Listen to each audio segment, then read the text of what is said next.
కళలకే అంకిత ఓ కళంకిత కళలకే అంకిత కన్నీటికి అద్దం నీ చరిత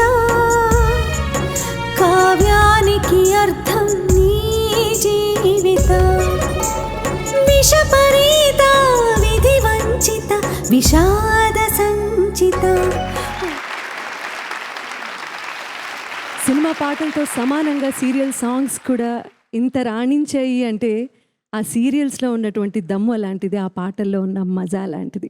30 ఏళ్ళుగా అద్భుతమైన సీరియల్స్తో అందరినీ అలరిస్తున్న ఈటీవీకి మనందరం ఒకసారి గట్టిగా చప్పట్లు కొట్టి థ్యాంక్స్ చెప్దాం.